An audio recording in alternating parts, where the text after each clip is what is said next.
निकल जाओ मेरे घर से और अपने दो बच्चों को भी ले जाओ। मैं तुम्हारे साथ नहीं रहना चाहता। आज के बाद मैं अपनी नई पत्नी पारो के साथ ही रहूंगा।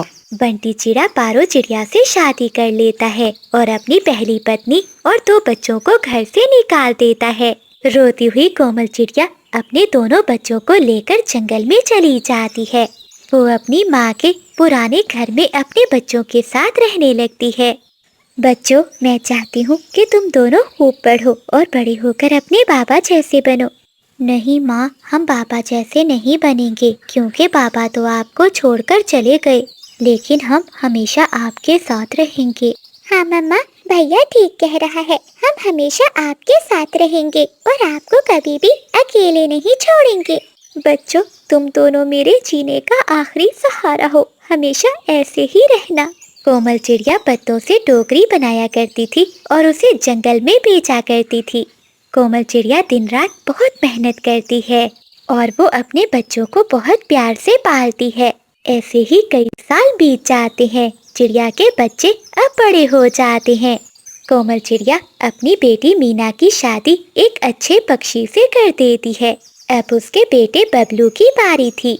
बबलू बेटा एक बहुत अच्छी चिड़िया है, अगर तुम कहो तो मैं तुम्हारी शादी उससे करवा दूं। नहीं मम्मा, मैं किसी चिड़िया को पसंद करता हूँ, मैं उसी से शादी करूँगा। तो ठीक है बेटा, देर किस बात की, अगर तुम्हें वो चिड़िया पसंद है तो आज ही मैं तुम्हारी शादी करवा देती हूँ। ऐसे ही कुछ दिनों के बाद बबलू और पिंकी चिड़िया की शादी हो जाती है। शादी के कुछ दिनों तक तो अच्छा चलता रहता है, लेकिन बाद में पिंकी चिड़िया अपना असली रूप दिखाना शुरू कर देती है।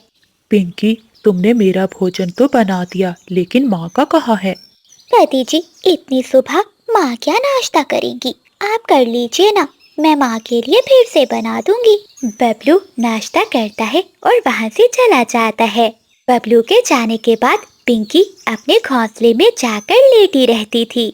जब कोमल चिड़िया अपना भोजन बनाने के लिए रसोई में जाती है तो पिंकी चिड़िया अपनी सास से कहती है, अरे माँ जी, आपको भी बहुत भूख लगती है, बना देती हूँ मैं आपके लिए भोजन। ऐसा कहते हुए पिंकी वहाँ से चली जाती है। कोमल चिड़िया पहले की तरह ही काम करती थी। वो पत्तों से टोकरियाँ बनाकर बेचा करती थी। अरे माँ, आप घर के इतने काम क्यों कर रही हैं? पिंकी है ना, वो कर लेगी। माँ जी, क्या मैं काम नहीं करती या आप अपने बेटे को दिखाना चाहती हैं कि घर के सारे काम आप ही करती हैं? धीरे धीरे पिंकी चिड़िया बबलू चिड़े को अपनी माँ के खिलाफ भड़काने लगती है। अगले दिन कोमल चिड़िया अपने बेटे से कहती है, बबलू बेटा, मुझे कहते हुए अच्छा तो नहीं लग रहा, लेकिन तुम अपनी पत्नी पर नजर रखो। तुम्हारे जाने के बाद वो भी घर से चली जाती है और शाम को लौट कर आती है।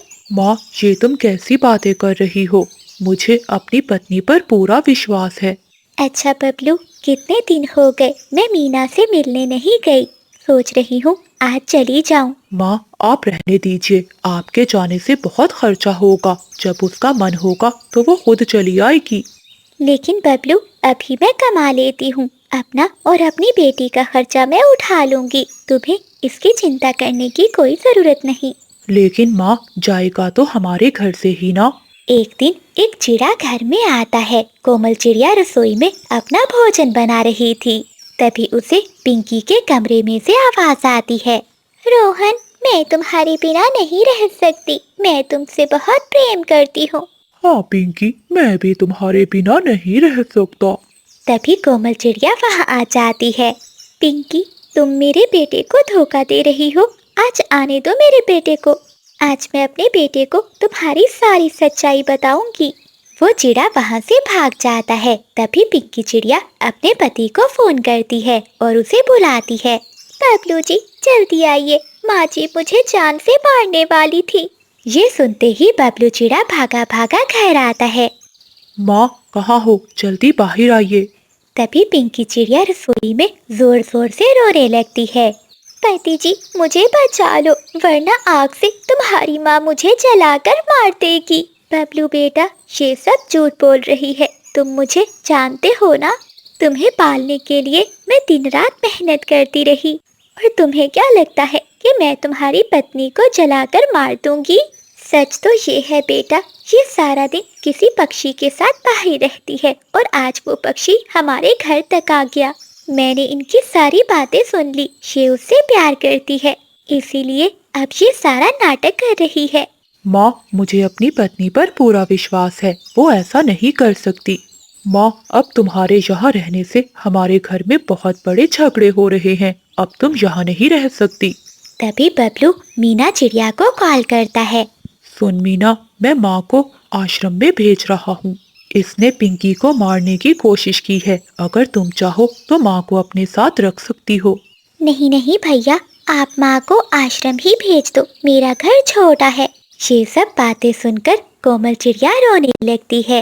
बेटा मेरा यकीन करो, मैं माँ हूँ तुम्हारी। परंतु बबलू चिड़ा अपनी माँ की एक बात नहीं सुनता और उसे घर से बाहर निकाल देता है। कोमल चिड़िया घर के बाहर खड़ी रो रही थी। जो बच्चे कहते थे कि माँ हम तुम्हें कभी अकेला नहीं छोड़ेंगे, आज उन्होंने मुझे हमेशा के लिए दूर कर दिया। परंतु मैं अपने बच्चों को कैसे भुला दूँ, मैं माँ हूँ इनकी। पिंकी चिड़िया बहुत चालाक थी, वो मन ही मन में बहुत खुश हो रही थी और वो अपने पति से घर भी नाम करवा लेती है। एक दिन बंटी चिड़ा काम से घर लौट कर आता है तो वो देखता है कि घर के बाहर एक कबूतर खड़ा था, जो उसे बताता है कि उसकी पत्नी एक चिड़े के साथ ये घर बेचकर चली गई है। क्या? ये मैंने क्या कर दिया? माँ, हाँ माँ, माँ सही कहती थी। मेरी माँ किस हाल में होगी, कहाँ होगी? ऐ ऊपर वाले, ये मैंने क्या कर दिया? बबलू चिड़ा हर जगह अपनी माँ को ढूंढने लगता है, लेकिन उसे माँ कहीं नहीं मिलती।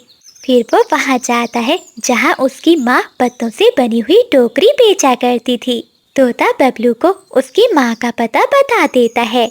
जब वो वहाँ जाकर देखता है तो एक बड़े घर में कोमल चिड़िया छोटे छोटे पक्षियों को पत्तों से टोकरियाँ बनाना सिखा रही थी। बंटी चिड़ा रोते हुए अपनी माँ से कहता है, माँ, मुझे माफ कर दो, मुझसे बहुत बड़ी गलती हो गई। मैंने आप पर विश्वास नहीं किया। बेटा ऐसा क्या हुआ जो तुम्हें यहाँ मेरे पास माफी मांगने आना पड़ा? माँ, पिंकी चिड़िया सब कुछ बेचकर चिड़े के साथ भाग गई। बेटा मैंने तो तुम्हें कई बार बताया था, लेकिन तुम्हें मेरी बातों पर विश्वास ही नहीं हुआ। मुझे माफ कर दो माँ, मैंने आपको बहुत दुख दिए हैं। बेटे माँ कभी नहीं रोकती। मैंने कुछ पैसे जमा करके रखे थे, उन्हीं से ये घर खरीदा है। अगर तुम चाहो तो अपनी माँ के घर रह सकते हो। ये सुनते ही बंटी चिड़ा रोने लगता है। दोस्तों, अपनी माँ का दिल कभी नहीं दुखाना चाहिए, क्योंकि माँ का दिल दुखाकर कोई कभी सुखी नहीं रह सकता।